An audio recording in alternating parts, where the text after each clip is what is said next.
Լուր առանձնատանը կաթվածահար աղջիկը բացակա հայրը ապրում են աշխարհներում, որոնք բաժանված են վշտով։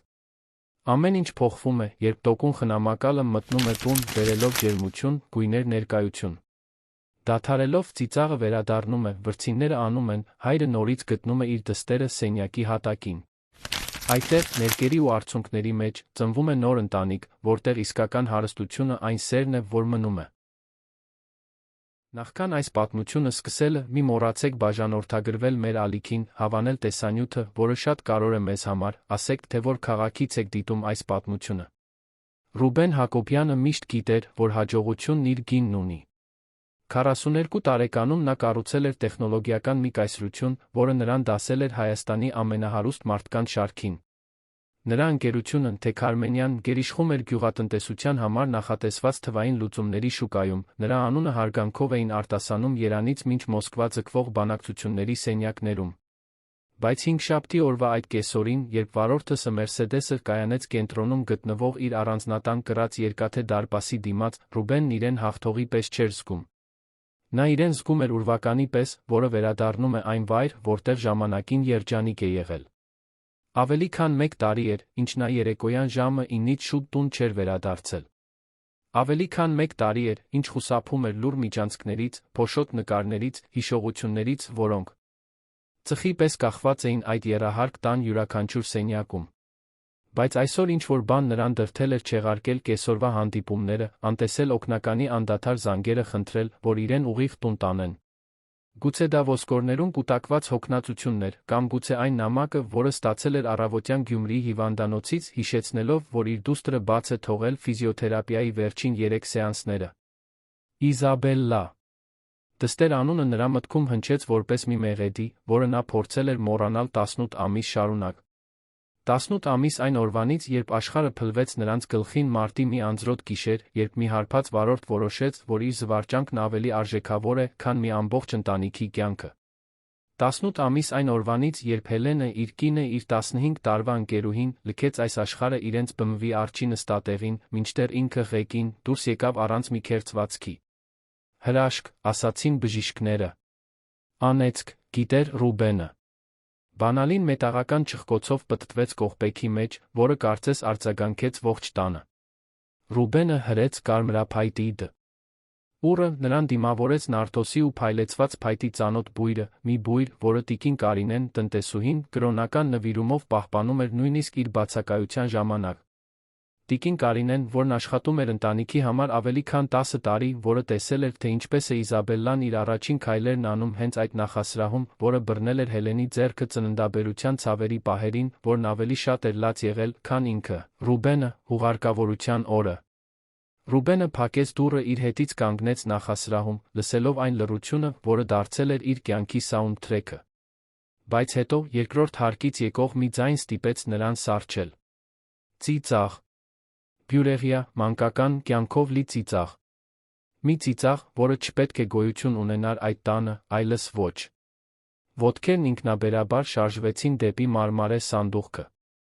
Ամեն աստիճանի հետ ծիծաղն ավելի պարզ, ավելի իրական, ավելի անհնարին էր դառնում։ Երբ հասավ երկրորդ հարկ, ձայնը հստակ գալիս էր Իզաբելլայի սենյակից, այն վարդագույն սենյակից, որից նա խուսափում էր ավելի քան 1 տարի, որտեղ իր դստեր խաղալիքները մնացել էին անձեռնմխելի այն ճակատագրական գիշերվանից։ Ռուբենը մոտեցավ կիսաբաց դռանը, այն, ինչ տեսավ, ստիպեց նրան շունչը պահել։ Իզաբելլան, իր փոքրիկ Իզաբելլան, դուրս էր հաշմանդամի սայլակից։ Մի անծանոթ կին նրան պահել էր թերին, դանդաղ պտտվելով, ստիպելով նրան թռչել ինքնաթիռի պես։ Երկուսն էլ պատված էին գունավոր ներկերով, հատակին թուղթ էր թափված, ինքնաշեն տարաներում վրձիններ, իր դստեր դեմքը լուսավորված էր մի ժպիտով, որը նա չէր տեսել 18 ամիս շարունակ։ Մի պահ Ռուբենին թվաց, թե ինքը դիտում է տեսարան մեկ այլ կյանքից, զուգահեռ աշխարհից, որտեղ ողբերգությունը երբեք տեղի չէր ունեցել։ Բայց հետո իրականությունը հարվածեց նրան ինչպես բռունցքի հարված ստամոքսին։ Ո՞վ էր այդ կինը։ Ինչ էր անում այստեղ։ Եվ ինչու էր նրան հաջողվել իր դստեր մեջ արթնացնել մի բան, որն ինքը, հարազատ հայրը, չէր կարողացել անել այդ ամբողջ ընթացքում։ Առանց աղմուկի, Ռուբենը հետ քաշվեց միջանցքով։ Իջավ աստիճաններով ինչպես գող սեփական տանը փակվեց աշխատասենյակում, որտեղ կաշվե պատերն ու գործարարական մրցանակն երը դիմավորեցին նրան իրենց սովորական սառնությամբ։ Այնտեղ իտալական կաշվե բազկաթոռին նստած, որը Հելենն ընտրել էր իրենց մեղրամսին Փարիզում, Ռուբենը վերջապես թույլ տվեց, որ այն արցունքները, որոնք պահել էր 18 ամիս, սկսեն հոսել։ Հիշողությունը եկավ, ինչպես միշտ էր գալիս, պարզ ու դաժան, ամեն մանրուք պահպանված նրա մտքում որպես սարսափելի լուսանկար։ Նրանք վերադառնում էին Դոլմամայից նշելով միլիոնավոր դոլարների պայմանագրի կնքումը, որն ապահովել էր Թեքարմենիայի ընդլայնումը դեպի ամերիկյան շուկա։ Հելենը հիասքանչ տեսք ուներ այդ գիշեր, հագին մուգ կապույտ զգեստը, որը նա գնել էր նրա համար Փարիզում, ծիծաղում էր նրա անհաջող կատակների վրա, պլանավորում ընտանեկան արձակուրդը, որը պետք է անցկացնեին ամսվա վերջին։ Իզաբելլան քնած էր հետի նստատեղին, հոգնած դպրոցում լողի պարապմունքներում անցկացրած մի ամբողջ օրվանից հետո, նրա գանգուր մազերը փռված էին փափուկ արջուկի վրա, որը մայրը նվիրել էր նրան երեխաների պաշտպանության օրը։ Անձրը սկսեց տեղալ, երբ նրանք դուրս եկան միասնիկյան պողոտա։ Ռուբենը դանդաղեցրեց լագությունը, միշտ զգույշ, միշտ պատասխանատու։ Հելենը ինչ-որ բան ասաց խցանումների մասին, թե ինչպես են շուտ տուն հասնում, թե ինչպես Իզաբելլան ուրախ կլինի, որ հաջորդ օրը պետք չէ շուտ արթնանալ։ Դրանք նրա վերջին խոսքերն էին։ Մեքենան եկավ կողքից, կարմիր օպել, որը վարում էր 22 տարեկան մի տղա, որն ամբողջ գիշեր խմել էր արաբկիրի բարերից մեկում։ Տղան փորձել էր միանգամից 2 մեքենա վազանցել, կորցրել էր կառավարումը թաց ճանապարհին։ Հարվածը կործանարար էր։ Ռուբենի բմվն 3 անգամ շրջվեց, նախքան կանգ առավ գլխի վայր, ճանապարհի եզրի առվի մեջ։ Երբ Ռուբենը ուշքի եկավ, դեռ ամրագոտիով կապված էր, ճակատի վերքից արյուն էր հոսում։ Հելենը նրա կողքին էր, անշարժ, աչքերը բաց, բայց դատարկ, նայում էր մի բանի, որը նա չէր կարողանում տեսնել։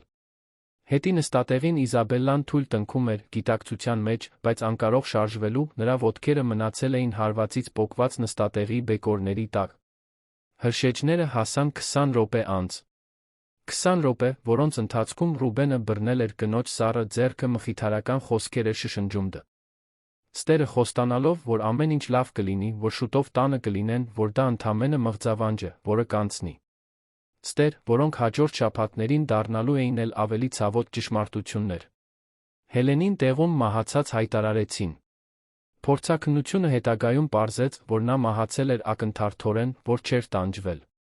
Այս տեղեկությունը պետք է որոշակի մխիթարություն բերեր Ռուբենին, բայց միայն մեծացնում էր նրա մեղքի զգացումը։ Ինչու ինքը։ Ինչու էր իրեն խնայել ճակատագիրը։ Ինչու չէր կարողացել պաշտպանել իր ընտանիքը։ Իզաբելլան ողջ մնաց, բայց նրա ողնաշարի վնասվածքներն անդառնալի էին։ Բժիշկները նրբանկատորեն բացատրեցին, որ նա այլս երբեք չի քայլի, որ հատուկ խնամքի, մշտական ֆիզիոթերապիայի, նոր տեսակի կյանքի կարիք կունենա։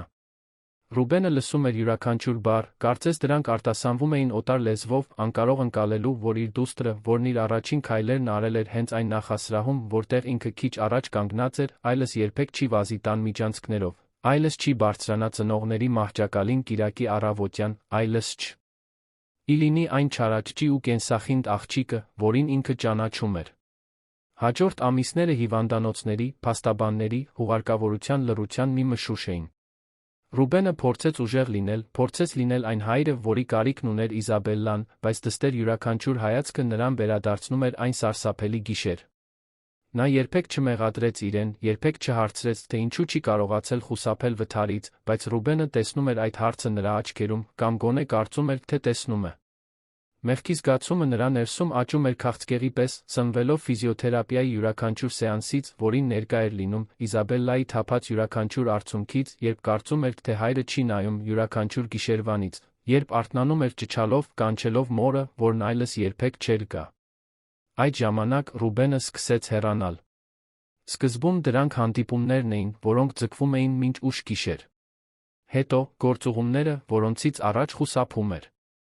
Շուտով նա ավելի շատ էր ապրում ընկերության գրասենյակում, քան տանը, թաղվելով աշխատանքի մեջ։ Կարծես միլիոնավոր դոլարների պայմանագրերը կարող էին ջնջել ցավը, կարծես մասնագիտական հաջողությունը կարող էր փոխհատուցել անձնական ձախողումը։ Տիկին Կարինեն ստանձնեց Իզաբելլայի խնամքը տատիկի նվիրումով, բայց Ռուբենը գիտեր, որ դա բավարար չէ։ Իր դուստրը մասնագիտացված խնամքի, ֆիզիոթերապիայի, խթանների կարիք ուներ, որոնք 60 տարեկան տնտեսուհին, որքան էլ նվիրված լիներ, չէր կարող առաջարկել։ Այնուհետ եկան խնամողները։ Առաջինը փորձառու բուժեղբայր էր, որը դիմացավ ընդամենը 2 շաբաթ, նախքան հրաժարական տալը, ասելով, որ չի կարողանում հաղթահարել տան ծանր մթնոլորտը։ Երկրորդը հիվանդանոցի կողմից առաջարկված ֆիզիոթերապտ էր, որը դիմացավ մթ ամիս, նախքան որևէ պատրվակ գտնելով հեռանալը։ Եղան նա ուրիշներ, միշտ կային ուրիշներ, բայց ոչ ոք չէր կարողանում հաղթահարել այն խեղդող լռությունը, որը հաստատվել էր այդ տանը, մի աղջկա հետ, որը կարծես հրաժարվել էր ապրելուց, մի հոր հետ, որը միայն երբեմն ստվերի պես անցնում էր միջանցքներով։ Ռուբենը գիտեր, որ ձախողում է որպես հայր, գիտեր, որ Իզաբելլան թոշնում է այն մենության մեջ, որն ինքն էր ստեղծել նրա շուրջը։ Բայց միշտ կար մի կարևոր հանդիպում, մի հրատապ պայմանագիր, մի անհետաձգելի ուղղորություն։ Ավելի հեշտ էր լուծել գործարար աշխարհի խնդիրները, քան դիմակայել դստեր հայացքին, ավելի պարզ էր կառուցել ֆինանսական կայսրություններ, քան վերականգնել քայքայված ընտանիքը։ Եվ հետո, հինգշաբթի օրվա այդ կեսօրին, ինչ-որ բան փոխվել էր։ Գուցե դա հիվանդանոցից ստացված նամակն էր, որը հիշեցնում էր բաց թողնված սեանսների մասին։ Գուցե դա այն զեկույցն էր, որն իր օգնականը թողել էր սեղանին, ցույց տալով, որ Թեքարմենյան հասել է իր պատմության լավագույն եռամսյակին հենց այն ժամանակ, երբ իր անձնական կյանքը հասել էր հատակին։ Կամ գուցե դա պարզապես այնքան ծանրություն միայնակ կրելու հոգնածությունն էր, այն ծածնելու ուժասպառությունը, թե ամեն ինչ կարգին է, երբ ոչինչ կարգին չէր։ Ռուբենը նայեց սեղանի ժամացույցին, որը Հելենը նվիրել էր նրանց ամուսնության առաջին տարում։ Ժամը 4:30 էր։ Իզաբելլան հավանաբար ֆիզիոթերապիայի վարժություններ կաներ, կամ կսովորեր մասնավոր ուսուցչի հետ, որի տիկին Կարինեն էր վարձել, կամ պարզապես կնայեր պատուհանից, ինչպես անում էր օրերի մեծ մասը։ Գոնե այդպես էր պատկերացնում Ռուբենը, քանի որ այնքան երկար ժամանակ էր, ինչ կեսօրը տանը չէր անցկացրել, որ ամբողջովին կորցրել էր սեփական դստեր կյանքի ռիթմը։ Բայց այդ ծիծաղը փոխում էր ամեն ինչ։ Այդ ծիծաղը, որը նա չէր լսել 18 ամիս, այն բյուրեղյա քրքիջը, որը սովորաբար արձագանքում էր ողջ տանը, երբ Հելենը խուտուտ էր տալիս Իզաբելլային, կամ երբ նրանք պահմտոցի էին խաղում, կամ երբ միասին դիտում էին անիմացիոն ֆիլմեր, որոնք Ռուբենը միշտ հիմարություն էր համարել, բայց որոնք այժմ ամեն ինչ կտար նորից դիտելու համար։ Ո՞վ էր այն կինը, որին հաջողվել էր արթնացնել իր դստերը։ Ինչպես էր նրան հաջողվել մի քանի օրվա կամ շաբաթվա ընթացքում անել այն, ինչ իրեն չէր հաջողվել ավելի քան 1 տարում։ Եվ ինչու էր Ռուբենը, բացի ակնհայտ երախտագիտությունից, զգում դառը խանդի մի խայթոց, մի ցավոտ նախանձ մեկի նկատմամբ, ով կարողացել էր կյանք վերադարձնել իր դստերը, մինչդեռ ինքը կարող էր լինել միայն տխրության լքվածության մշտական աղբյուր։ Ուր աշխատասենյակը մտնում էր, երբ Ռուբենը վերջապես վեր կացավ բազկաթոռից։ Դրսում Երանի երեկոյան տիպիկ շարժումը ստեղծում էր շարժիչների, ազդանշանների հեռավոր ձայների քաղաքային սիմֆոնիա։ Կյանքը շարունակվում էր իր բնականոն հունով միլիոնավոր մարդկանց համար, բայց այդ տանը երկրորդ հարկում մի փոքրիկ հեղափոխություն էր տեղի ունենում։ Իր դուստրը նորից ծիծաղում էր։ Ռուբենը գիտեր, որ պետք է բարձրանա, որ պետք է ծանոթանա այդ խորհրդավոր կնոջ հետ, որ պետք է հասկանա, թե ինչպես է նրան հաջողվել անհնարինը։ Բայց նա գիտեր, որ պատրաստ չէր։ Դեռ ոչ։ 18 ամիս աշխատանքի մեղքի զգացման հետում թաքնվելուց հետո նա այլս չգիտեր, թե ինչպես լինել հայր, այլս չգիտեր, թե ինչպես նայել Իզաբելլային, չտեսնելով վթարը, չզգալով ձախողման ճնշող բեռը։ Այսպիսով, նա որոշեց սպասել։ Կսպասեր, մինչ այդ կինը գնար, կխոսեր տիկին Կարինեի հետ, կպարզեր, թե ով է նա, ինչ է անում այնտեղ։ Հետո, գուցե, քաջություն կգտներ բարձրանալու վարդագույն սենյակ ամիսներ շարունակ առաջին անգամ դիմակայելու դստեր հայացքին։ Որովհետ մի բան պարզ էր։ Մինչ Ռուբենը լսում էր այն ծիծաղի հեռավոր արձագանքները, որը կարծում էր, թե ընդմիշտ կորցրել է։ Այդ տանը ինչ-որ բան փոխվել էր։ Եվ 18 ամսվա մեջ առաջին անգամ նա իրեն թույլ տվեց զգալ հույսի նմանվող մի միկրոսկոպիկ կայծ։ Գիշերն իջնում էր Երանի վրա, երբ Ռուբենը վերջապես լսեց աստիճաններից իջնող քայլերի ձայն։ Ցածր ձայներ նախասրահում, ջերմ հրաժեշտ հայերենով, հետո դռան փակվելու ձայնը։ Տիկին Կարինեն նորից բարձրացավ, հավանաբար Իզաբելլային ընթրիքի գիշերային խնամքի հարցում օգնելու համար։ Եվ Ռուբենը մնաց աշխատասենյակում, մենակ իր մտքերի այն ծիծաղի հիշողության հետ, որը փոխել էր ամեն ինչ, իմանալով, որ վաղը պետք է որոշում կայացնի։ Պետք է ընտրեր, շարունակել թաքնվել գործարար հաջողության հետում, թե վերջապես քաջություն գտնել նորից հայր լինելու համար։ Եվ երկար ժամանակ անց առաջին անգամ Ռուբենը վստահ չէր, թե որ ճանապարհը կընտրի։ Մարինե Հովհաննիսյանը շատ վաղուց էր սովորել, որ կյանքը հազվադեպ է երկրորդ հնարավորություններ տալիս, բայց երբ դրանք գալիս են, պետք է ամուր բռնել դրանցից։ 28 տարեկանում նա իր ուսերին կրում էր միայնակ մայր, այրի մի ընտանիքի հիմնական կերակրող լինելու բեռը, որ բաղկացած էր իրենից իր 5-ամյա դուստր Սոֆիայից։ Բայց երկուշաբթի օրվա այդ առավոտյան, երբ բարձրանում էր կենտրոնի առանձնատան մարմարե աստիճաններով, Մարինեն իր կրծքում այլ բան էր զգում։ Գուցե դա հույսն էր, կամ գուցե պարզապես հուսահատ կարիքը, որ այս աշխատանքը ստացվի։ Տիկին Կարինեն նրան դիմավորեց հետի դռան մոտ, ինչպես սովորաբար ընդունված էր աշխատողների հետ։ Տնտեսուհին մի կին, կոկիկ սանրվածքով հավաքված ալեխառն մազերով, բարի աչքերով, որոնք շատ բան էին տեսել կյանքում, վերից վար ուսումնասիրեց Մարինեին փորձառու հայացքով, որը տեսել էր, թե ինչպես են բազմաթիվ խնամողներ մտնում դուրս գալիս այդ տնից վերջին ամիսներին։ Մարինեն հագել էր իր լավագույն զգեստը, մուգ կապույտ կտորից պարզ մի մոդել, որը գնել էր 3 տարի առաջ Թիերան Սիթիի զեղչով, երբ դեռ ամուսնացած էր, կարող էր իրեն թույլ տալ նոր հագուստ գնել։ Նրա շագանակագույն մազերը հավաքված էին գործնական պոչիկով, նա կրում էր արհեստական կաշվից պայուսակ, որտեղ պահում էր իր ինքնակենսագրականը, երաշխավորագրերը, գունավոր մատիտների մի փոքրիկ տուփ, որը միշտ տանում էր երեխաների հետ աշխատանքի։ Հենց տիկին Կարինեն էր կապ հաստատել։ Հերթական խնամողի Հակոբյանների ընտանիքից հեռանալուց հետո նա դիմել էր իր զարմուհի Լիլիթին, որն աշխատում էր մասնագիտացված խնամողների գործակալությունում։ Լիլիթը Մարինեին ճանաչում էր Նոր Նորքի Սուրբ Սարգիս եկեղեցուց, որտեղ երկուսն էլ իրենց դուստրերի հետ հաճախում էին կիրակնօրյա պատարագներին։ Երբ իմացավ, որ ընտանիքին պետք է մեկը, հատուկ կարիքներով աղջկա խնամքի համար, Լիլիթն անմիջապես մտածեց Մարինեի մասին։ Մարինեն ֆիզիոթերապիայի կամ բուժքույրության ոլորտում հատուկ կրթություն չուներ, բայց ուներ մի բան, որը շատ որակավորված մասնագետներ չունեին՝ ցավի, կորստի նորից սկսելու իրական փորձ։ Նրա ամուսինը, Արթուրը, մահացել էր աշխատանքային դժբախտ պատահարից 2 տարի առաջ, նրան մենակ թողնելով Սոֆիայի հիվանդանոցային պարտքի հետ, որը դեռ հետապնդում էր նրան։ Այդ ժամանակվանից նա աշխատում էր 3 տարբեր տեղերում։ Առավոտյան խնամում էր Տարեցներին Կոմիտասի ծերանոցներից մեկում, կեսօրին լրացուցիչ դասեր էր տալիս հարանության երեխաներին, իսկ գիշերները մաքրում էր քաղաքի կենտրոնի գրասենյակները։ Երբ Լիլիթը նրան պատմեց Հակոբյանների տան թափուր տեղի մասին, Մարինեն տատանվեց։ Նա արդեն լսել էր պատմություններ հարուստ ընտանիքների մասին, որոնք աշխատողներին վերաբերվում էին որպես կահույքի, որոնք պահանջում էին լիակատար նվիրում, առանց հարգանք առաջարկելու։ Բայց առաջարկվող աշխատավարձը 3 անգամ ավելի բարձր էր, քան նրա մյուս աշխատանքների ընդհանուր գումարը, ներառում էր տրանսպորտի ու սննդի փոխհատուցում։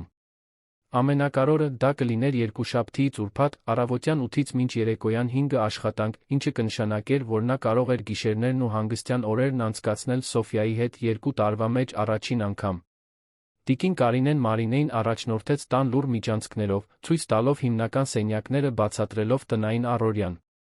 Առանձնատունը տպավորիչ էր, կահույքով, որը հավանաբար ավելի թանկ արժեր, քան Մարինեի տարեկան աշխատավար։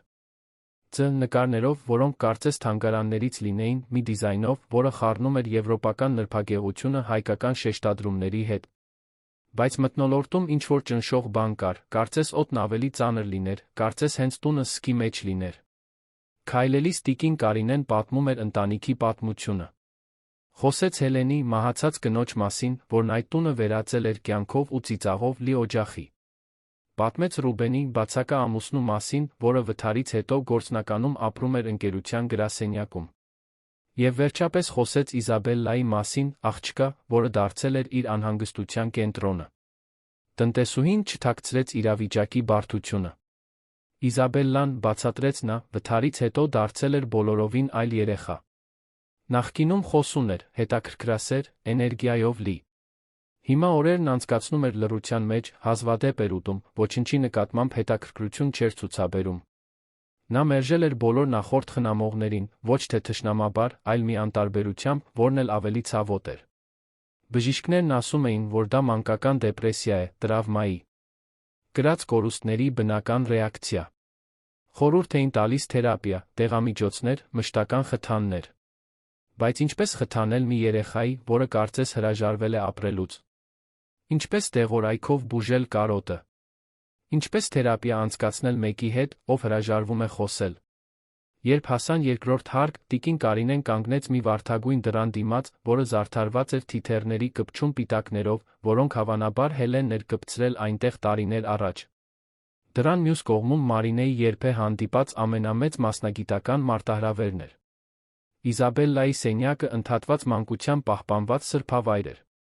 Վարդագույն պատերը ծածկված էին նկարներով, որոնք աղջիկն արել էր վթարից առաջ, դպրոցական աշխատանքներով, ոսկեգույն աստղիկներով, ընտանեկան լուսանկարներով, որտեղ բոլորը ժպտում էին։ Գրադարակում պահվում էին մանկական գրքեր, ռազմական կարգով շարված տիկնիկներ, զարգացնող խաղեր, որոնց ամիսներ շարունակ ձեռք չէին տվել։ Սենյակի կենտրոնում, սպիտակ շխարշով մահճակալի կողքին, դրված էր վարդագույն մանկական հաշմանդամի սայլակ, որն ավելի մեծ էր թվում, քան իր տիրուհին։ Իզաբելլան նստած էր սայլակին, նայելով պատուհանից, որը բացվում էր դեպի հետի այգին։ Նրա գանգուր մազերը, որոնք սենյակում փռված լուսանկարներում փայլում էին առողջությունից, այժմ խամրած ու չսանրված էին։ Նա հագել էր բաց վարդագույն ֆլանելե գիշերազգեստ, որը լայն էր նրա նիհար մարմնի վրա, աչքերում ուներ այն հեռու նայող արտահայտությունը, որը Մարինեն լավ գիտեր։ Դա մեկի հայացքն էր, ով հրաժարվել էր սպասել, որ ամեն ինչ կլավանա։ Տիկին Կարինեն փափուկ ձայնով ներկայացրեց նրանց, բացատրելով, որ Մարինեն կլինի նոր խնամողը, որ նա կգա ամեն օր, ընկերակցելու վարժություններին օգնելու համար։ Իզաբելլան չպատասխանեց, չնայեց Մարինեին, որը ռեակցիա չցուցաբերեց։ Պարզապես շարունակեց նայել այգուն, կարծես երկու կանայք գոյություն չունենային։ Մարինեն կրծքում մի ճնշում զգաց, որը լավ գիտեր։ Դա նույն զգացողությունն էր, որն ապրել էր, երբ Սոֆյան 3 ամիս անընդմեջ լաց էր լինում հոր մահից հետո, երբ իր դուստրը հրաժարվում էր ուտել, խաղալ, ժպտալ։ Այնքան խորը ցավի առջ կանգնելու զգացողությունը, որը կարծես անհնար էր դիպչել, էլ ուր մնաց բուժել։ Բայց Մարինեն նա ուրիշ բան նկատեց Իզաբելլայի աչքերում։ Ապաթիայի, լռության հետում կար մի միկրոսկոպիկ կայծ, որը կարող էր հետաքրքրասիրություն լինել։ Աղջիկը նկատել էր իր ներկայությունը, նույնիսկ ծածնելով հակառակը։ Եվ երբ Մարինեն բացեց պայուսակը, հանեց գունավոր մատիտների փոքրիկ տուփը, տեսավ, թե ինչպես Իզաբելլան մի արագ, գրեթե աննկատ հայ ածկ գցեց, նախքան նորից պատուհանին նայելը։ Տիկին Կարինեն հեռացավ, բացատրելով սննդի դեղերի ժամերը, Մարինեին մենակ թողնելով Իզաբելլայի հետ։ Տունը լռեց, որը խախտում էին միայն պատի ժամացույցի տկտկոցը, երանի երթեկության հեռավոր ձայնը։ Մարինեն չփորձեց զրույց սկսել։ Փոխարենը, մի աթոռ քաշեց մինչ Իզաբելլայի կողքը պարզապես նստեց։ Բացեց գունավոր մատիտների տուփը, հանեց մի սպիտակ թուղթ, որը միշտ կրում էր պայուսակում, սկսեց նկարել։ Ոչ թե բարդ նկար, այլ պարզ ձեր, տուն, ծառ, ժպտացող դեմքով առ 15 րոպե Մարինեն լուռ նկարում էր։ Իզաբելլան շարունակում էր նայել պատուհանից, բայց Մարինեն զգում էր, որ աղջկա ուշադրությունը բաժանված է դրսի այգու իր կողքին գույներով լցվող թղթի մեջ։ Երբ ավարտեց առաջին նկարը, Մարինեն այն թողեց սեղանին, սկսեց մյուսը։ Այս անգամ նա նկարեց ընտանիք, տղամարդ, կին աղջիկ, բոլորը ձեռք-ձեռքի տված։ Հենց այդ ժամանակ Իզաբելլան վերջապես խոսեց։ Նրա ձայնը դուրս եկավ խռպոտ շշունջի պես, կարծես երկար ժամանակ չէր օգտագործվել։ Մայրիկս քեզնից լավ է նկարում։ Մարինեի սիրտը սկսեց արագ բաբախել։ Առաջին խոսքերը։ Նա շարունակեց նկարել, կարծես ոչինչ տեղի չէր ունեցել, բայց ներսում տոնում էր։ Վստահ եմ, որ լավ է նկարում, բնականon պատասխանեց Մարինեն։ Կարող ես ինձ սովորեցնել, թե նա ինչպես է անում։ Իզաբելլան առաջին անգամ շրջեց գլուխը, ուղիղ նայելով Մարինեին։ Նրա աչքերը կանաչ էին, ինչպես Հելենինը լուսանկարներում, բայց կրում էին մի տխրություն, որը ոչ մի երեխա չպետք է ճանաչեր։ Նա այլս այստեղ չէ, ասաց Իզաբելլան, կարծես ստուգելով, թե արդյոք Մարինեն արդեն գիտի ճշմարտությունը։ Գիտեմ, մեղմ պատասխանեց Մարինեն։ Տիկին Կարինեն ինձ պատմել է։ Ցավում եմ։ Իզաբելլան մի պահ ուսումնասիրեց Մարինեի դեմքը, փնտրելով խղճահարության կամ կեղծիքի նշաններ։ Ոչ մեկը, ոչ մյուսը չգտավ։ Մարինեն չուներ կարեկցանքի արցունքոտ աչքեր, ոչ էլ ստիպողական ժպիտներ մեկի, ով ցանկանում է ցանկացած գնով ուրախացնել։ Նա ուներ պարզապես մի խաղաղ արտահայտություն մեկի, ով հասկանում էր, որ որոշ ցավեր չափազանց մեծ են, բառերով մեղմելու համար։ Դու էլ ես մեկին կորցրել, ասաց Իզաբելլան։ Դա հարց չէր։ Մարինեն դադարեց նկարել, նայեց աղջկան։ Ինչպես գիտես։ Աչքերդ։ Դրանք նույնն են, ինչ իմը, երբ հայելու մեջ եմ նայում։ Դիտարկումն այնքան ճշգրիտ ու հասուն էր, որ Մարինեն սարսռաց։ Այդ աղջիկը զարգացրել էր հուզական ընկալում, որը շատ ավելին էր, քան իր տարիքը, հավանաբար որպես պաշտպանական մեխանիզմ այսքան տառապանքի մեջ։ Ես կորցրել եմ ամուսնուս 2 տարի առաջ, պարզ ասաց Մարինեն։ Իմ դստեր, Սոֆիայի հորը։ Սոֆիան քանի տարեկան է։ 5։ Նա էլ էր տխրել։ Շատ։ Ամիսներ շարունակ նա ոչինչ չէր ուզում անել։ Չէր ուտում, չէր խաղում, չէր ժպտում։ Իսկ հիմա։ Մարինեն վերցրեց կապույտ մատիտ ամպեր, ավելացրեց ընտանիքի նկարին։ Հիմա նա նորից ծիծաղում է։ Ոչ միշտ, ոչ այնպես, ինչպես առաջ, բայց ծիծաղում է։ Մարդիկ, որոնց սիրում ենք, կարոտ են թողնում, բայց նա լավ հիշողություններ։ Եվ լավ հիշողությունները, երբ մենք պատրաստ ենք, կարող են ժպիտներ վերադարձնել։ Իզաբելլան մի քանի րոպե մտածեց։ Հետո, զարմացնելով Մարինեին, ձեռքը մեկնեց դեպի գունավոր մատիտների տուփը։ Կարող եմ փորձել։ Այդ 2 բառեր նշանավորեցին դանդաղ, բայց կայուն փոխակերպման սկիզբը։ Իզաբելլան վերցրեց կարմիր մատիտ, զգուշավոր շարժումներով, սկսեց մանրամասներ ավելացնել Մարինեի նկարին։ Սկզբում դրանք ընդամենը փոքրիկ կետեր էին, հետո ամաչկոտ գծեր, մինչ որ նա ոգորվեց, սկսեց ծաղիկներ նկարել տան շուրջը։ Միասին նկարելիս Իզաբելլան սկսեց խոսել։ Սկզբում փոքր նախադասություններ, հետո ամբողջ պարբերություններ։ Պատմեց մղձավանջների մասին, որոնք գրեթե ամեն գիշեր տեսնում էր, որտեղ լսում էր մետաղների բախման ձայնը, չէր կարողանում գտնել մորը։ Խոսեց այն մասին, թե ինչպես է իրեն մեղավոր զգում, որ ողջ է մնացել, երբ մայրը մահացել է, թե ինչպես է կարծում, որ հայրը խուսափում է իրենից, որովհետև ինքը նրան հիշեցնում է վթարի մասին։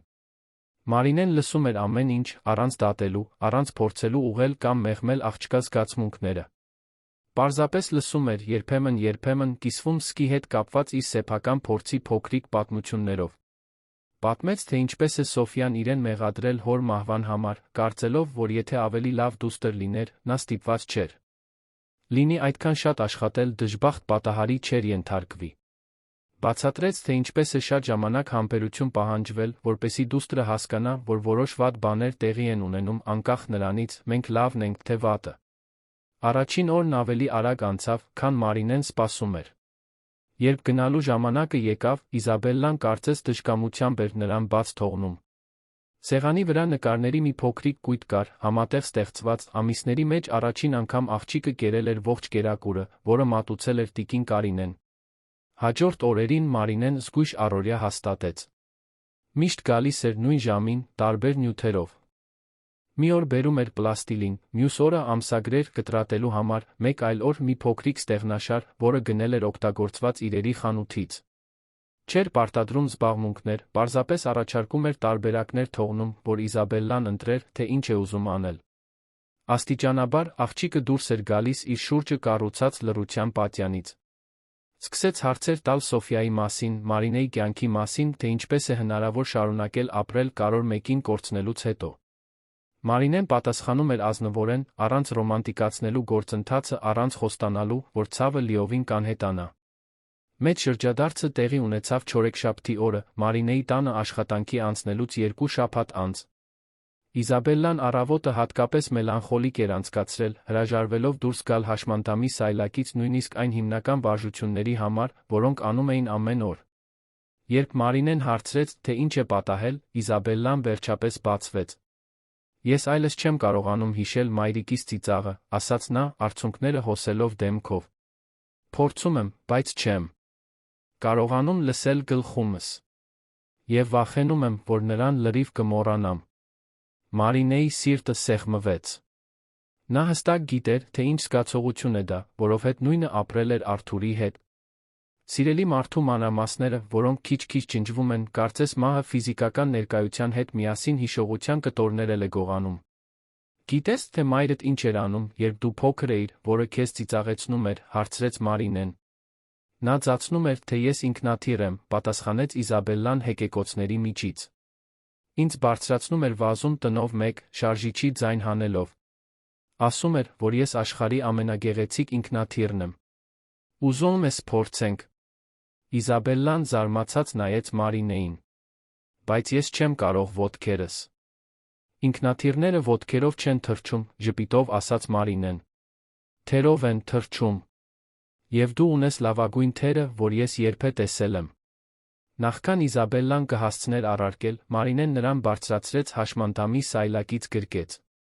Աղջիկն ավելի թեթ էր, քան թվում էր, տխրության ամիսների ընթացքում կորցրած ողջ քաշը նրան դարձրել էր փխրուն, ջնջղուկի պես։ Մարինեն սկսեց քայլել սենյակով, շարժիչի ձայներ հանելով Իզաբելլային մի կողմից մյուսը թեքելով, կարծես նա թռչում էր։ Արձագանքն ակնթարթային էր։ Իզաբելլան սկսեց ծիծաղել, սկզբում լարված, հետո անկեղծ, մինչ որ քրքջում էր այնպես, ինչպես չէր արել 18 ամիս։ Մարինեն շարունակեց թռիչքը սենյակով, հետո միջանցքով նկարագրելով երակայական տեսարանները, որոնց վրայով թռչում էին փափուկ ամպերը, ձյունածածկ լեռները, կապույտ օվկիանոսները, որտեղ կետերը պարում էին։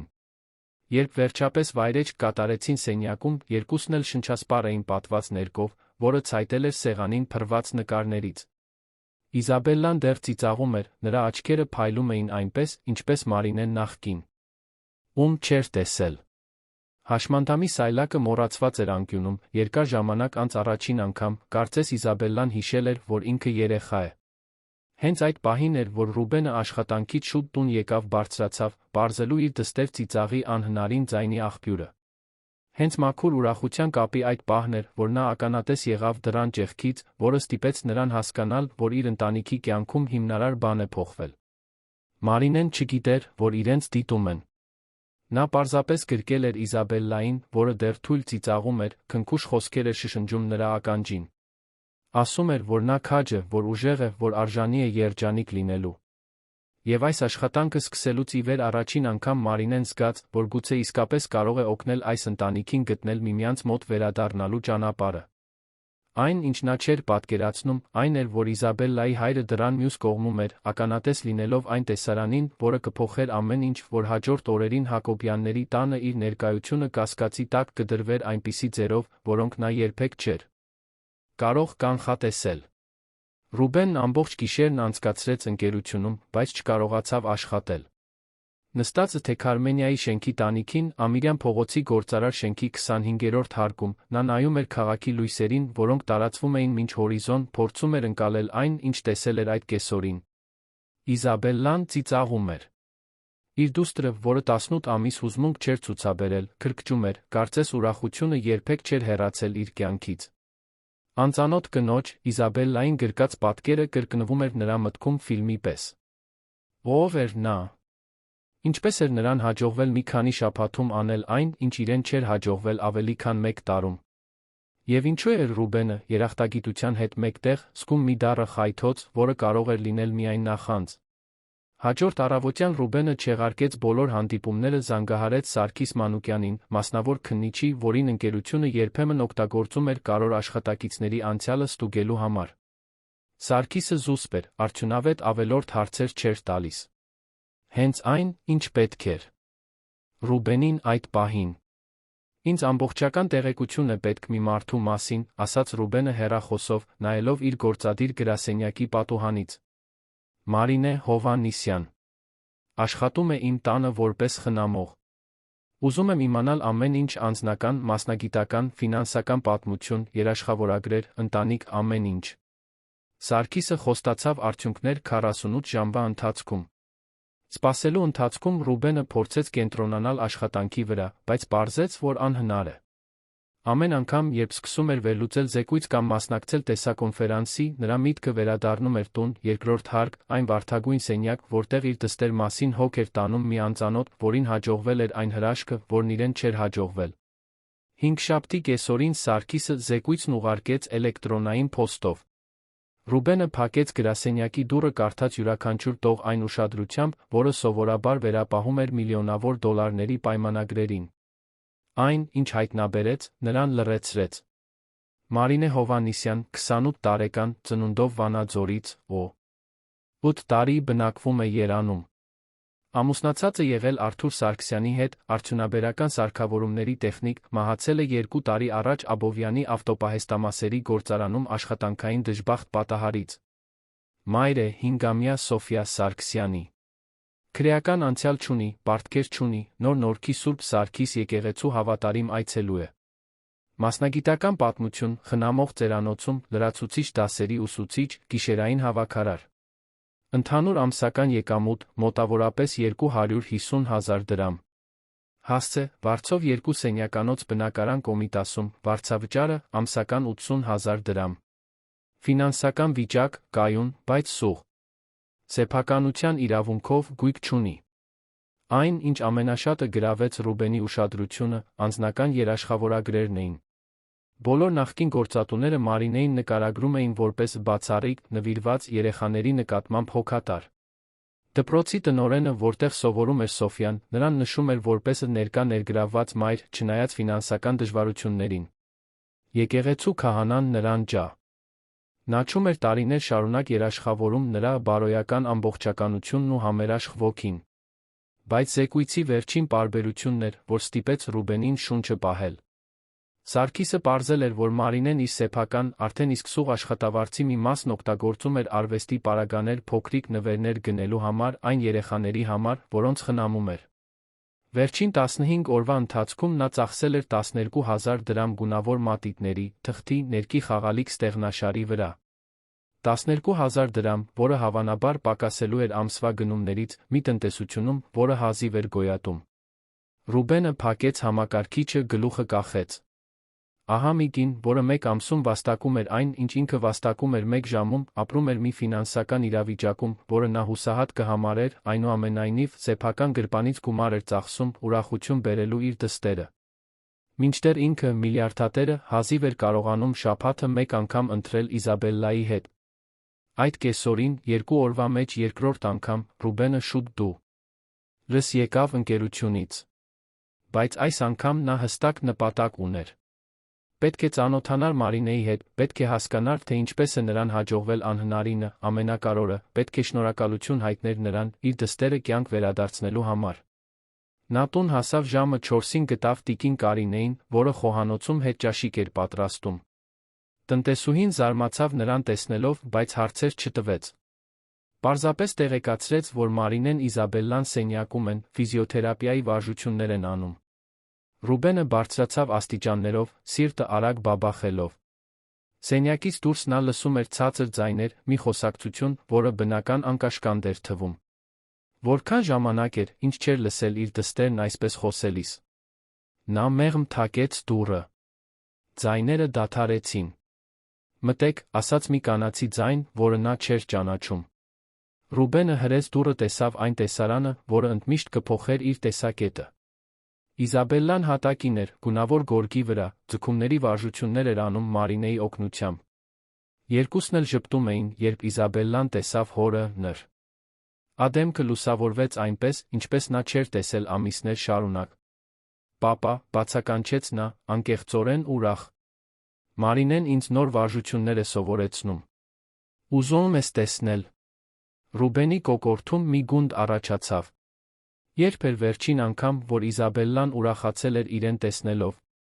Երբ էր վերջին անգամ, որ նա իրեն պապա էր կանչել այդ քնքուշ տոնով։ Իհարկե, արքայադուստր, կարողացավ ասել նա, ձայնը մի փոքր խռպոտ։ Կուզենայի տեսնել։ Մարինեն վեր կացավ, պաշտոնապես ներկայացավ։ Նա ավելի փոքրամարմին էր, քան Ռուբենը պատկերացրել էր, շագանակագույն մազերով, հավաքված գործնական պոչիկով, շագանակագույն աչքերով, որոնք փոխանցում էին մի խաղաղություն, որը նա երկար ժամանակ չէր տեսել։ Նա հագել էր պարզ, բայց մաքուր հագուստ, ձեռքերին ուներ կոշտուկներ, որոնք խոսում էին ազնիվ աշխատանքի կյանքի մասին։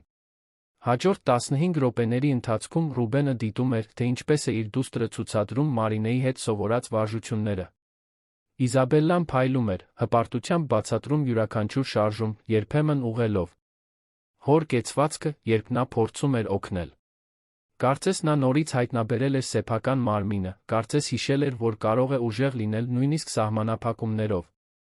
Երբ Իզաբելլան հոգնեց խնդրեց հանգստանալ, Ռուբենն առաջարկեց նրան տանել մինչ հաշմանդամի սայլակը։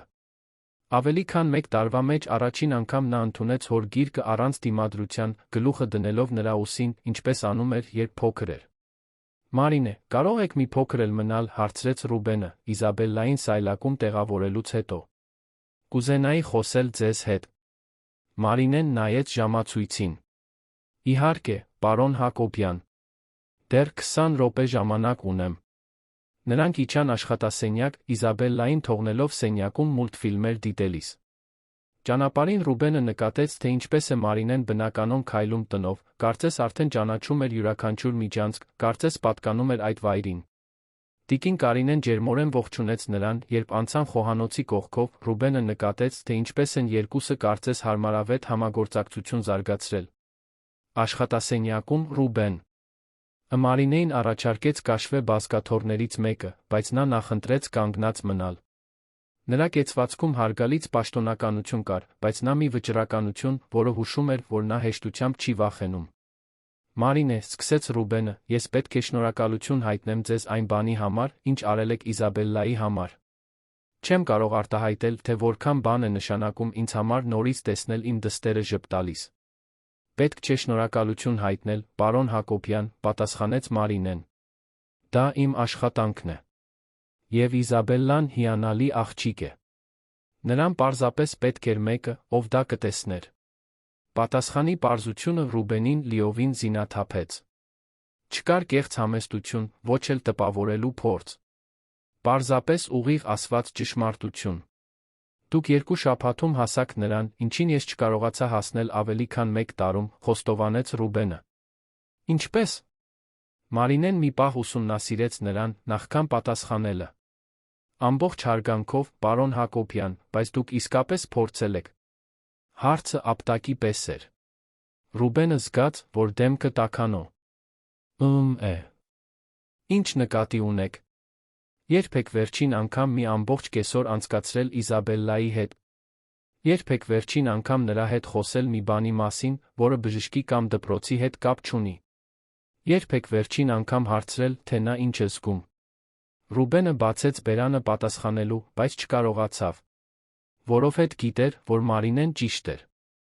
Վերջին 18 ամիսներին նա եղել էր ֆինանսական ապահովող, բժշկական հաշիվներ վճարող, երրորդ կողմի խնամք կազմակերպող։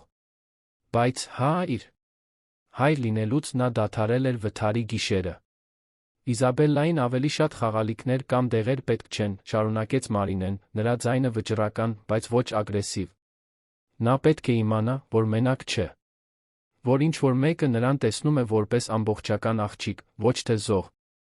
Նա պետք է զգա, որ արժանի է սիրո, ոչ թե խղճահարության։ Ես սիրում եմ իմ դստերը, պաշտպանողական ասաց Ռուբենը։ Վստահ եմ, որ սիրում եք, պատասխանեց Մարինեն։ Բայց սերը, որը չի ցուցադրվում, նման է սննդի, որը չի մատուցվում։ Այն կարող է գոյություն ունենալ, բայց սովածը դրանով չի կշտանում։ Ռուբենը ծանր նստեց սեղանի հետի բազկաթոռին։ Մարինեի խոսքերի ճշմարտությունը դաժան էր, բայց անհերքելի։ Նա թաքնվել էր մեղքի, աշխատանքի, ցավի հետում, մինչդեռ իր դուստրը թոշնում էր մենության մեջ։ Ես չգիտեի, ինչպես խոստովանեց նա, ձայնը գրեթե շշունջ։ Ամեն անգամ, երբ նայում եմ նրան, տեսնում եմ վթարը։ Տեսնում եմ Հելենին հիվանդանոցում։ Տեսնում եմ այն ամենը, ինչը չկարողացա պաշտպանել։ Մարինեն մոտեցավ սեղանին, նստեց Ռուբենի դիմացի աթոռի եզրին։ Պարոն Հակոբյան, կարող եմ անձնական հարց տալ։ Նա գլխով արեց։ Դուք կարծում եք, որ Իզաբելլան ձեզ է մեղադրում վթարի համար։ Ռուբենը գլուխը բարձրացրեց, զարմացած ուղիղ հարցից։ Ես չգիտեմ։ Երբեմն կարծում եմ, որ այո։ Նա չի մեղադրում, վստահ ասաց Մարինեն։ Գիտեք, թե նա երեկ ինչ ասաց ինձ։ Որ վախենում է, թե դուք եք իրեն մեղադրում։ Որ կարծում եք, թե դուք կնախընտրեիք, որ ինքը մահանար մոր փոխարեն։ Խոսքերը գնդակների պես խոցեցին Ռուբենին։ Նա կտրուկ վեր կացավ, քայլելով դեպի պատուհանը, թաքցնելու սկսվող արցունքները։ Նա ասել է դա։ Ի թիվս այլ բաների։ Ասել է, որ դուք խուսափում եք իրենից, որովհետև նրան նայելը ցավ է պատճառում։ Ասել է, որ իրեն մեղավոր է զգում ողջ լինելու համար, երբ մայրը մահացել է։ Ասել է, որ երբեմն ուզում է դադարեցնել ֆիզիոթերապիան, որովհետև կարծում է, որ իմաստ չունի լավանալ, եթե ոչ ոքի դա չի հետաքրքրում։ Ռուբենը ճակատը հենեց պատուհանի սառը ապակուն։ Կրծքի ցավը ֆիզիկական էր, կարծես ինչ-որ մեկը ձեռքերով սեղմում էր իր սիրտը։ Ինչպե՞ս ուղղեմ սա, հարցրեց նա, առանց շրջվելու։ Սկսելով հենց հիմա, պատասխանեց Մարինեն։ Բարձրանալով վեր ասելով ձեր դստերը, որ սիրում եք նրան, որ հպարտանում եք նրանով, որ նա ոչ մի բանում մեղավոր չէ, որ դուք կսովորեք լինել այն հայրը, որի կարիքը նա ունի։ Իսկ եթե չկարողանամ, ապա կշարունակեք փորձել, մինչ կարողանաք։ Հայրերն այդպես են անում։ Ռուբենը շրջվեց դեպի Մարինեն։ Նա շատ ավելի երիտասարդ էր իրենից, գալիս էր բոլորովին այլ իրականությունից, բայց նրա աչքերում մի իմաստություն կար, որը գալիս էր ցավի հաղթահարման իրական փորձից։ Ինչու եք դուք դա անում, հարցրեց նա։ Ինչու եք այդքան մտահոգվում անծանոթների ընտանիքի համար։ Մարինեն առաջին անգամ ժպտաց աշխատասենյակ իջնելուց հետո։ Որովհետև ես ճանաչում եմ ցավը, երբ տեսնում եմ այն։ Եվ որովհետև հավատում եմ, որ յուրաքանչյուր երեխա արժանի է ունենալ ներկա հայր։ Իզաբելլան արդեն կորցրել է մորը։ Ողբերգություն կլիներ, եթե կորցներ նա հորը, հատկապես, երբ նա հենց այնտեղ է, ողջ, ունակ ընտրելու ներկա լինել։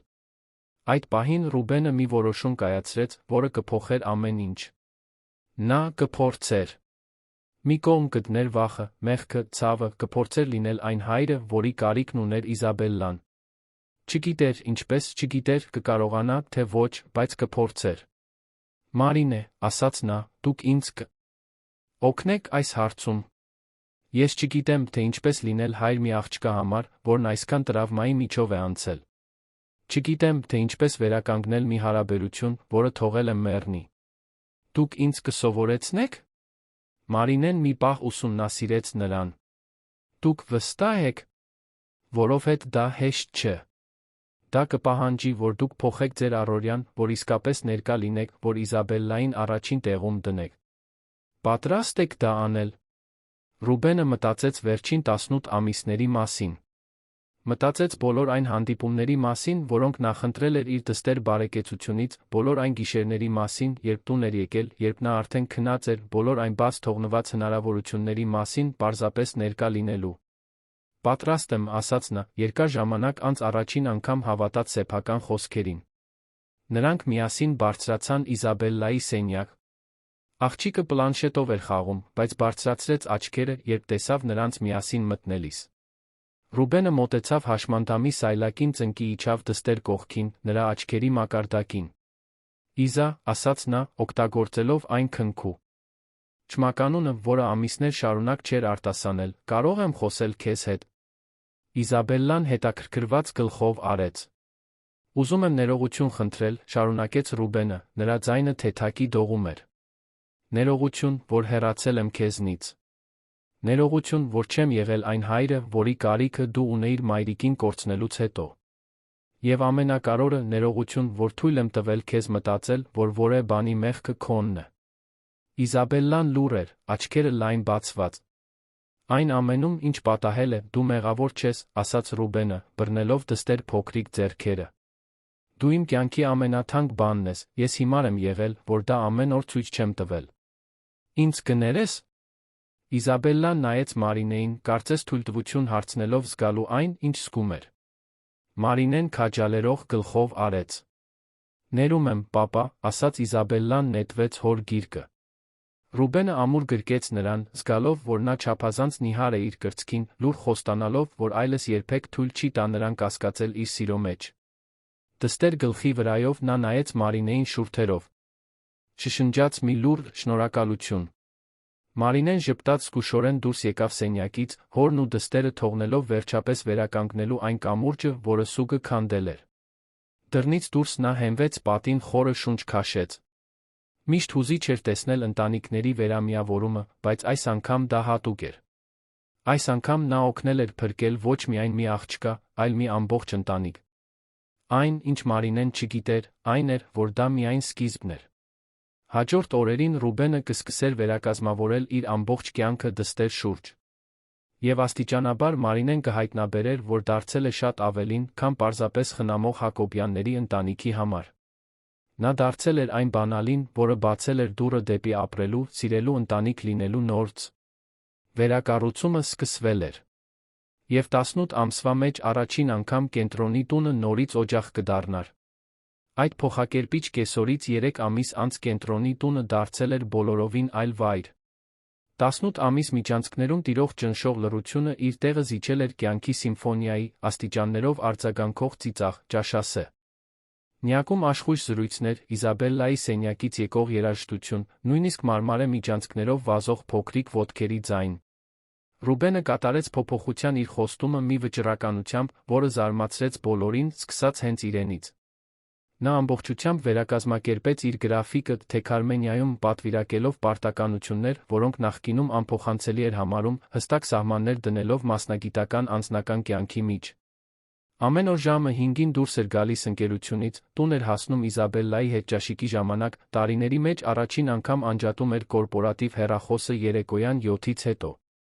Փոխակերպումը ակնթարթային կամ հեշտ չէր։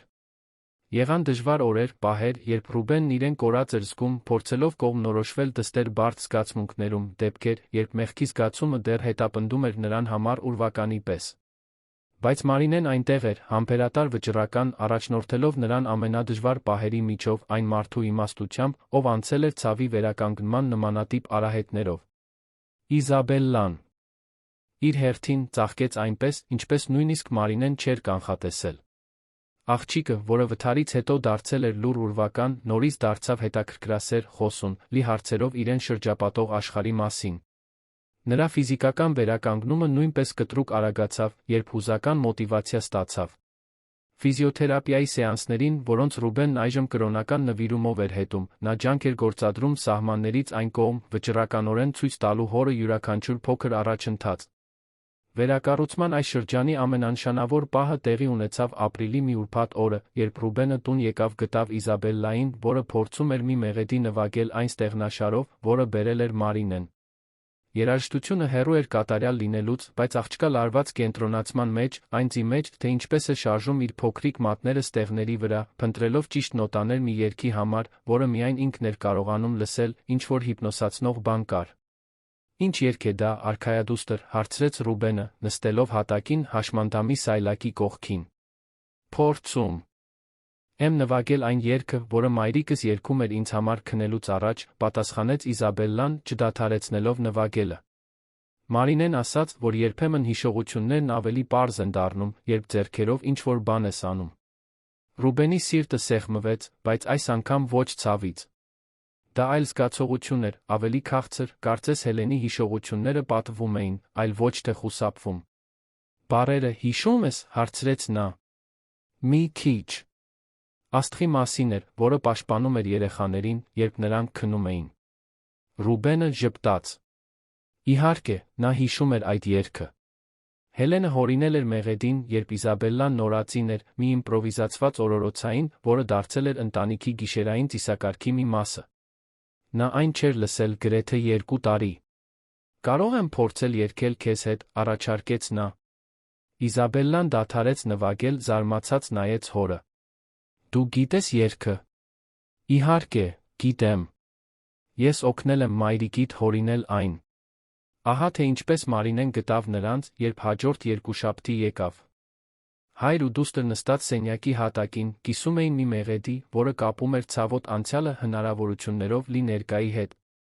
Ռուբենը երգում էր մի փոքր կեղծ ձայնով, մինչ Իզաբելլան նրան նվագակցում էր ստեղնաշարով, վթարից հետո առաջին անգամ Հելենի հիշողությունները ժպիտներ էին բերում արցունքների փոխարեն։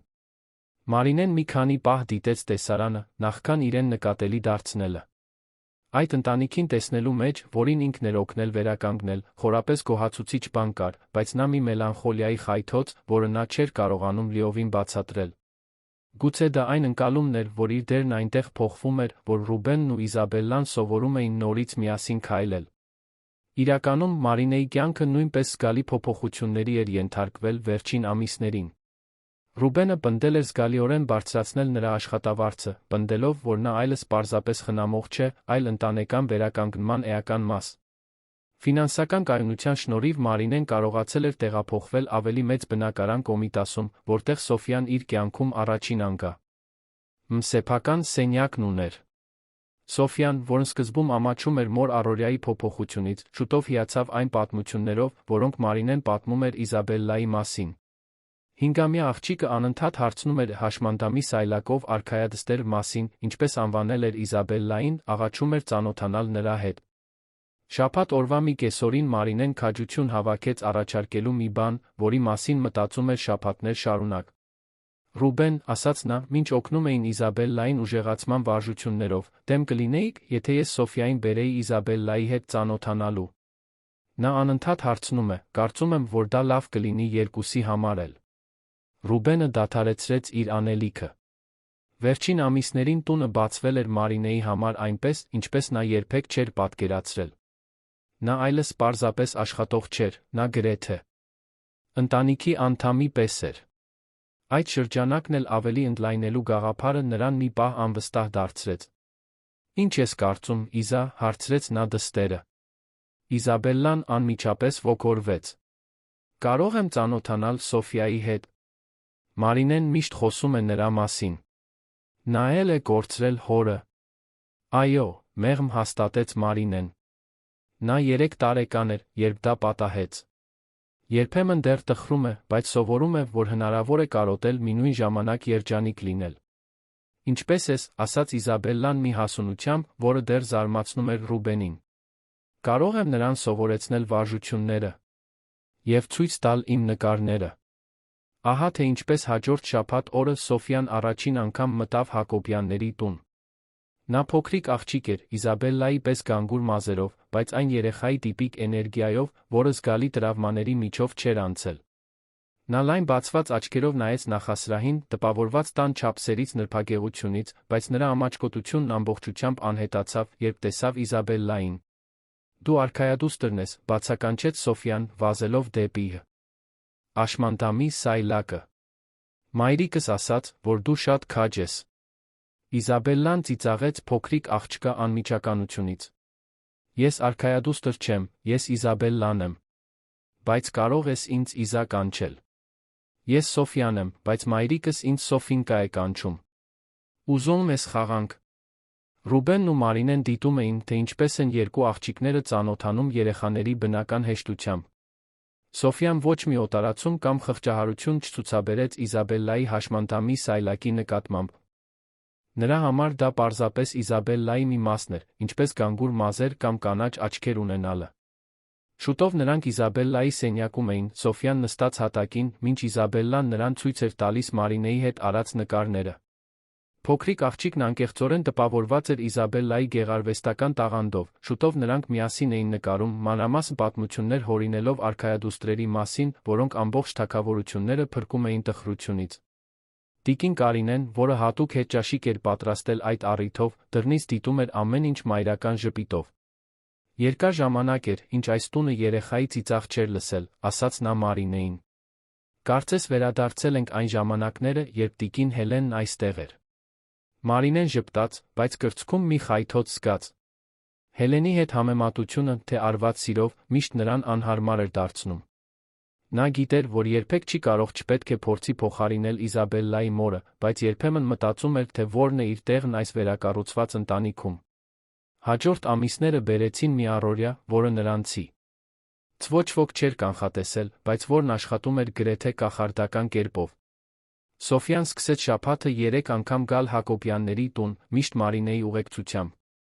Երկու աղջիկները զարգացրին խորը անկեղծ ընկերություն, լի մանկության տիպիկ վերելքներով ու վայրեջքներով, բայց հիմնված կորստի տոկունության փոխադարձ հասկացողության վրա։ Ռուբենը հայտնաբերեց, որ անկեղծորեն հավանում է Սոֆիայի ընկերակցությունը։ Աղջիկն ուներ մի անմիջականություն, որը զվարճացնում էր նրան, մի հուզական իմաստություն, որը երբեմն զարմացնում էր նրան։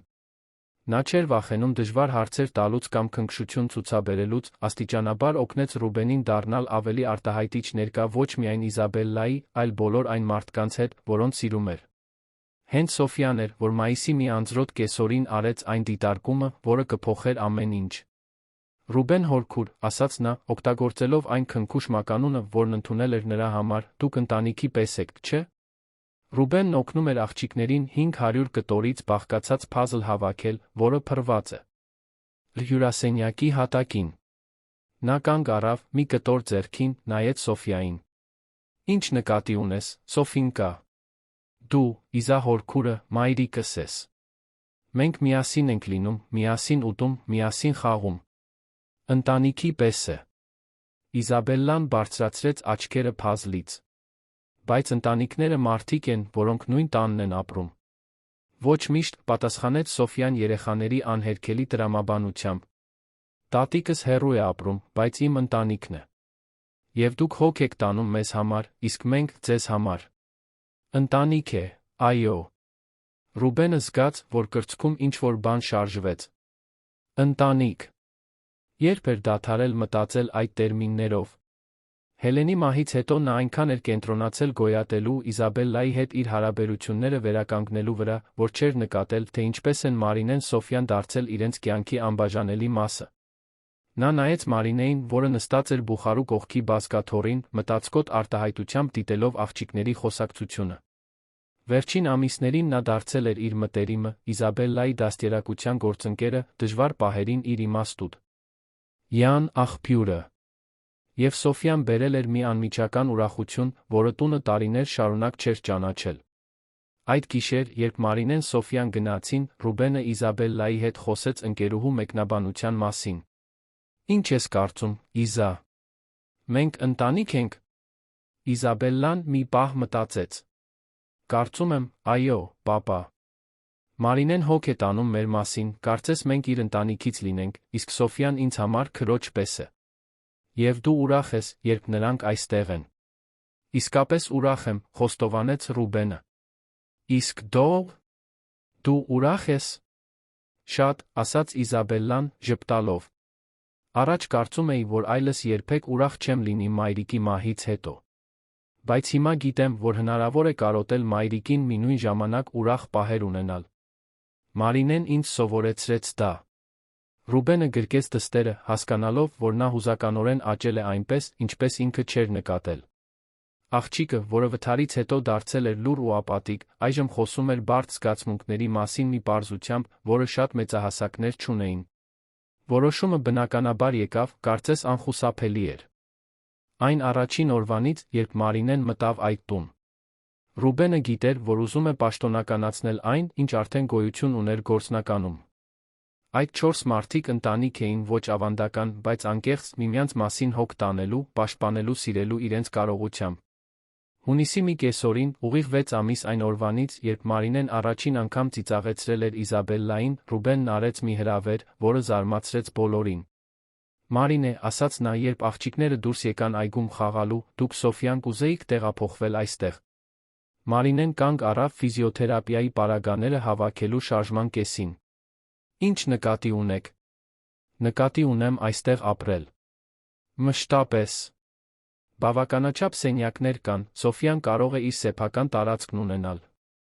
Ռուբենը տատանվեց, փնտրելով ճիշտ բառերը։ Եվ ես կուզենայի, որ դուք այս ընտանիքի պաշտոնական մասը դառնայիք։ Մարինեն դանդաղ նստեց, ընկալելով առաջարկը։ Ռուբեն, ես չգիտեմ, թե։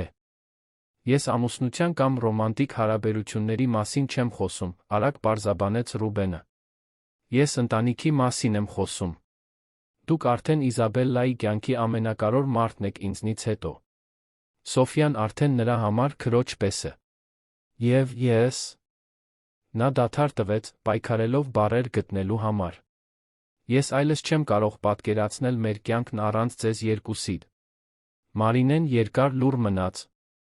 Առաջարկը շատ առումներով գայթակղիչ էր, բայց նա վախեցնող։ Այդ տուն տեղափոխվելը կնշանակեր ընդունել արմատական փոփոխություն իր կյանքում, ստանձնել պարտականություններ, որոնք շատ ավելին էին, քան մասնագիտական խնամքը։ Իսկ եթե չստացվի, վերջապես հարցրեց նա։ Ապա միասին կհաղթահարենք խնդիրները, ինչպես անում է ընտանիքը, պատասխանեց Ռուբենը։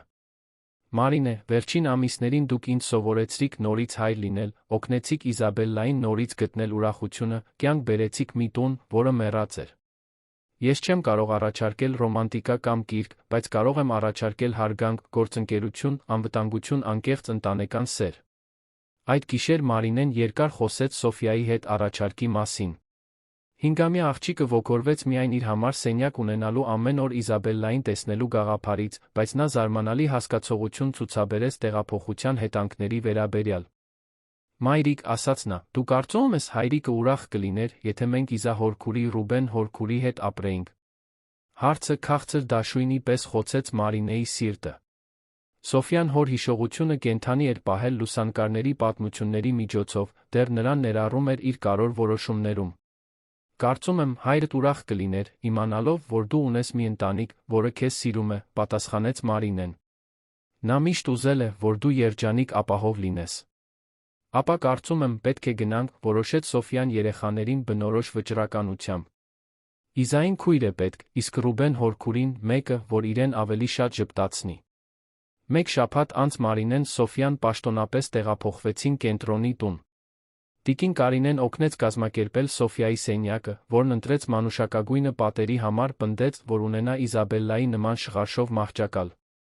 Մարինեն մնաց նույն հարկի մի սենյակում, բավականաչափ մոտ, որպեսզի լսի, եթե Իզաբելլային գիշերը ինչ-որ բան պետք լինի, բայց բավականաչափ անձնական տարածքով իր անկախությունը պահպանելու համար։ Հարմարվելն ավելի հարթ անցավ, քան որը մեկը կանխատեսել էր։ Սոֆյան նոր էներգիա բերեց տուն, նրա մանկական ծիծաղն արձագանքում էր միջանցքներում, նրա խաղալիքները փռված էին նախկինում միշտ կոկիկ սենյակներում։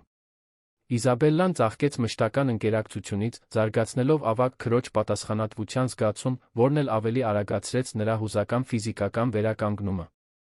Ռուբենը հանկարծ հայտնաբերեց, որ երկու աղջիկների հայր է, մի դեր, որը ստանձնեց կորցրած տարիները փոխհատուցող նվիրումով։ Նա սովորեց հյուսեր անել Սոֆյայի գանգուր մազերին, միջնորդել մանկական վեճերը, տարբեր ձայներով պատմություններ կարդալ յուրաքանչյուր կերպարի համար, ընթրիքները վերածել խոհարարական արկածների, որտեղ աղջիկները կարող էին օգնել խոհանոցում։ Մարինեն բնականաբար ստանձնեց ընտանիքի կազմակերպչի դերը, բայց ոչ իշխող ձով։ Նա համակարգում էր ժամանակացույցերը, հոգ էր տանում Իզաբելլայի բժշկական կարիքների մասին, օգնում Սոֆյային դասերի հարցում, աստիճանաբար դարձավ այն հուզական խարիսխը, որը հավասարակշռում էր ողջ ընտանիքը։ Այն պահը, որը վերջնականապես կնքեց այդ նոր ընտանեկան կառուցվածքը, տեղի ունեցավ հուլիսի մի գիշեր, ուղիղ 2 տարի այն վթարից հետո, որը ոչնչացրել էր Հակոբյանների սկզբնական ընտանիքը։ Ռուբենը աշխատանքից եկել էր գտել իր կյանքի 3 կանանց խոհանոցում, միասին ընթրիք պատրաստելիս։ Իզաբելլան հաշմանդամի սայլակում էր, հարմարեցված տախտակի վրա բանջարեղեն կտրատելով։ Սոֆյան կանգնած էր աթոռակի վրա, Մարինեի ուշադիր հսկողության ներքո կաթսա խառնելով։ Եվ Մարինեն համակարգում էր ամեն ինչ այն մարդու բնականությամբ, ով ծնվել էր մայր լինելու համար։ Տեսարանն այնքան կատարյալ էր, այնքան լի կյանքով ու սիրով, որ Ռուբենը կանգնեց դռան մոտ, պարզապես դիտելով։ 2 տարի առաջ նա կորցրել էր իր ընտանիքը սարսափելի վթարից։ Հիմա համառության, ներման ամենակարևորը սիրո միջոցով նա ձեռք էր բերել նոր ընտանիք, տարբերվող նախորդից, բայց հավասարապես թանկ։ Պապա, բղավեց Սոֆյան, երբ տեսավ նրան։ Մենք քո սիրած ուտելիքն ենք պատրաստում։ Եվ ես եմ կտրատել բոլոր լոլիկները, հպարտությամբ ավելացրեց Իզաբելլան։ Կեցցեք, աղջիկներ, ասաց Ռուբենը, համբուրելով յուրաքանչյուրի ճակատը, նախքան Մարինեին մոտենալը։ Իսկ դու… Ինչպես անցավ օրդ։ Կատարյալ, պատասխանեց Մարինեն, երկար ժամանակ անց առաջին անգամ նա իսկապես դա նկատի ուներ։ Այդ գիշեր, երբ աղջիկները քնեցին, Ռուբենն ու Մարինեն նստեցին հյուրասենյակում, իրենց ամենօրյա զրույցի համար ընտանիքի մասին։ Դա մի ծիսակարգ էր, որը նրանք զարգացրել էին մի պահ քննարկելու օրվա մարտահրավերները, պլանավորելու զբաղմունքներ, պարզապես կապվելու որպես երեխաների դաստիարակության գործընկերներ։ Մարինե, ասաց Ռուբենը, նայելով բուխարին, որտեղ մեղմ կրակ էր վառվում, մի բան կա, որ պետք է ասեմ քեզ։ Ինչ է։ Երբ դու եկար այստեղ 9 ամիս առաջ, ես կորած էի։ Դարձել էի ուրվական սեփական դստերս կյանքում, մի մարդ, որը նյութապես ամեն ինչ ուներ, բայց ոչինչ, որն իսկապես կարևոր էր։ Մարինեն լուռ լսում էր նրան, իմանալով, որ նա պետք է խոսի։ Դու ոչ միայն Իզաբելլային փրկեցիր, շարունակեց Ռուբենը։ Դու փրկեցիր նա ինձ։ Ինձ սովորեցրիր, որ ներկա լինելն ավելի կարևոր է, քան հաջողակ լինելը։ Որ ցուցադրված սերն ավելի արժեքավոր է, քան զգացված սերը։ Որ ընտանիքը մի բան չէ, որը պատրաստի է ծնվում, այլ մի բան, որը կառուցվում է ամեն օր։ Ռուբեն. Թույլ տուր ավարտեմ, քնքշորեն խնդրեց նա։ Ուզում եմ, որ իմանաս, որ դու Սոֆյան հյուրեր չեք այս տանը։ Դուք ընտանիք եք։ Եվ ոչ միայն այն պատճառով, որ այստեղ եք ապրում, այլ որովհետև մենք ամեն օր ընտրում ենք հոգ տանել միմյանց մասին, պաշտպանել միմյանց, սիրել միմյանց։ Մարինեն զգաց, որ աչքերը լցվում են արցունքներով։ Արթուրի մահից հետո այնքան երկար ժամանակ նա կենտրոնացել էր միայն գոյատելու, Սոֆիային ապահով կուշտ պահելու վրա։ Երբեք չէր պատկերացրել, որ կարող է նորից գտնել մի վայր, որտեղ պատկանում է, որտեղ սիրված է ոչ թե նրա համար, ինչ անում է, այլ նրա համար, ով ինքն է։ Շնորհակալություն, շշնջաց նա։ Մեզ թույլ տալու համար դրա մի մասը լինել։ Շնորհակալություն քեզ, մեզ նորից ընտանիք լինել սովորեցնելու համար։ Այդ պահից 1 տարի անց, հուլիսին, ընտանիքը հաստատվել էր մի առօրյայում, որն աշխատում էր լավ կարգաբերված ժամացույցի պես։ Իզաբելլան արտասովոր առաջընթաց էր գրանցել ֆիզիոթերապիայում, այժմ կարողանում էր ավելի ու ավելի երկար ժամանակով ոտքի վրա մնալ հենարանով։ Սոֆյան կատարելապես հար։ Մարվել էր թաղամասի նոր դպրոցին ամուր ընկերություններ հաստատել իր տարիքի երեխաների հետ։ Մարինեն ընդունվել էր մանկավարժության երեկոյան դասընթացի, Ռուբենի կողմից քաջալերված, հետելու ուսուցիչ դառնալու հին երազանքին։ Եվ Ռուբենը սովորել էր հավասարակշռել մասնագիտական հաջողությունը ընտանեկան ներկայության հետ այնպես, որն իրեն զարմացնում էր ամեն օր։ Կիրակի օրվա մի կեսօրին Իզաբելլան արեց այն հայտարարությունը, որը կդառնար ընտանեկան փոխակերպման վերջնական ուղենիշը։ Նա առավոտն անցկացրել էր արվեստի մի նախագծի վրա աշխատելով, որը զարգացնում էր շաբաթներ շարունակ, վերջապես պատրաստ էր ցույց տալ ընտանիքին։ Փակեք աչքերը, խնդրեց նա, հաշմանդամի սայլակը դնելով բազմոցի դիմաց, որտեղ նստած էին Ռուբենը, Մարինեն, Սոֆյան։ Երբ բացեցին աչքերը, տեսան մի նկար, որը նրանց անխոս թողեց։ Դա ընտանիքի դիմանկարն էր, Ռուբեն, Մարինե, Իզաբելլա, Սոֆիա, բոլորը ժպտալիս, շրջապատված գունավոր ծաղիկների շրջանակով։ Բայց ամենահուզիչը նկարի հետին պլանի 2 եթերային կերպարներն էին, նկարված ոսկեգույն լույսի մեղմ երանգներով։ Մի էլեգանտ կին, երկար մազերով, մի երիտասարդ տղամարդ, բարի ժպիտով։ Սրանք մայրիկ Հելենն ու հայրիկ Արթուրն են, բացատրեց Իզաբելլան, նրա ձայնը լի հուզմունքով, բայց վճռական։ Ուզեցի նրանց նկարի մեջ դնել, որովհետև նույնիսկ այստեղ չլինելով, նրանք մեր ընտանիքի մասն են։ Նրանք մեզ սովորեցրել են սիրել, այդ սերը շարունակում է ապրել մեր մեջ։ Ռուբենը զգաց, որ արցունքներն ազատ հոսում են իր դեմքով։ Դրանք տխրության արցունքներ չէին, այլ այնքան խորը երախտագիտության, որը բառերով չէր տեղավորվում։ Իր դուստրը գտել էր անցյալը հարգելու մի ձ առանց դրա գերին լինելու, հեռացածներին ներառելու, առանց եկածներին բացառելու։ Մարինեն ամուր գրկեց Իզաբելլային, նրա ականջին շշնջալով հպարտության սիրո խոսքեր։ Սոֆյան խանդավառ ծափահարեց, հայտարարելով, որ դա իր տեսած ամենագեղեցիկ նկարն է։ Եվ Ռուբենը, վերջապես, լիովին հասկացավ, թե ինչ է նշանակում երախտապարտ լինել։ Երախտապարտ այն վթարի համար, որը գրեթե ոչնչացրեց իր ընտանիքը, որովհետև հենց ցավի միջոցով նրանք սովորեցին սիրո իրական արժեքը։ Երախտապարտ ամեն ինչ կորցնելու համար, որովհետև հենց կորստի մեջ նա հայտնաբերեց, թե ինչն է իսկապես կարևոր։ Երախտապարտ, որ Մարինեն մտավ իրենց կյանք, որովհետև հենց նրա միջոցով նրանք սովորեցին, որ ընտանիքը ամենօրյա ընտրություն է, ոչ թե պարզապես կենսաբանության պատահականություն։ Այդ գիշեր Ռուբենը նկարը կախեց հյուրասենյակում, բուխարու վերի պատվավոր տեղում։ Դա այն ամենի խորհրդանիշն էր, ինչ նրանք միասին կառուցել էին մի անկատար, բայց իսկական ընտանիք, որը հիմնված էր ոչ թե ցավի բացակայության, այլ ցավը իմաստության, կորուստը երախտագիտության, վերջը նոր սկզբի վերածելու համար բավարար սիրո առկայության վրա։ Երբ աղջիկները քնեցին, Ռուբենն ու Մարինեն նստեցին նկարի դիմաց, դիտելով այն 6 կերպարները, որոնք այժմ ներկայացնում էին իրենց իրականությունը։ Կարծում ես ճիշտ ընտրություններ ենք կատարել, հարցրեց Մարինեն, գլուխը դնելով Ռուբենի ուսին, հարմարավետ եղբայրական մտերմությամբ, որը նրանք զարգացրել էին։ Կարծում եմ, մենք կատարել ենք միակ ընտրությունները, որ կարող էինք կատարել, պատասխանեց Ռուբենը։ Մենք ընտրեցինք սերը վախի փոխարեն։ Մենք ընտրեցինք ներկայությունը բացակայության փոխարեն։ Մենք ընտրեցինք կառուցելը, այլ ոչ թե պարզապես գոյատելը։ Մարինեն ժպտաց, ապագային նայելով մի վստահությամբ, որը տարիներ շարունակ չէր զգացել։ Կարծում ես, Հելենն ու Արթուրը կհավանեին։ Ռուբենը նայեց նկարի եթերային կերպարներին վթարից հետո առաջին անգամ զգալով, որ կարող է մտածել Հելենի մասին առանց կաթվածահար անող ցավի։ Վստահ եմ, որ այո։ Նրանք մեզ այնքան են սիրել, որ կցանկանային, որ մենք երջանիկ լինեինք, նույնիսկ առանց իրենց։ Եվ հիմա մենք երջանիկ ենք։ Սոֆյան հայտնվեց հյուրասենյակի դռան մոտ, դեռ գիշերազգեստով, քնկոտ աչքերը տրորելով։ Չեմ կարողանում քնել, ասաց նա երեխաների ուղիղ ազնվությամբ։ Կարող եմ մի քիչ ձեզ հետ մնալ։ Ռուբենը նրան գրկեց, նա տեղավորվեց իր Մարինեի միջ բազմոցին, երեքով նայելով այն նկարին, որը պատմում էր, թե ինչպես կարող է մի ընտանիք վերածնվել մյուսի մոխիրներից։ Ռուբեն հորքուր, շնջաց Սոֆյան, գրեթե քնած, դու կարծում ես մենք հավերժ ընտանիք կլինենք։ Հավերժ, պատասխանեց Ռուբենը, համբուրելով ա։ Չկա ճակատը։ Որովհետև իսկական ընտանիքն այն է, որն ընտրում է միասին մնալ, ինչ էլ որ պատահի։ Եվ մինչ Սոֆյան քնում էր նրա գրկում, Ռուբենը գիտեր, որ գտել է այն հարստությունը, որը ոչ մի գործարար հաջողություն չէր կարող տալ։ Այն հարստությունը, որը կարելի է գրկել։ Այն հարստությունը, որը ներում է։ Այն հարստությունը, որը մնում է։ Վերջապես, նա տանն էր։ Սիրելի ունկնդիրներ, հուսով ենք, որ Ռուբենի, Իզաբելլայի, Մարինեի, Սոֆյայի պատմությունը խորապես հուզեց ձեր սրտերը։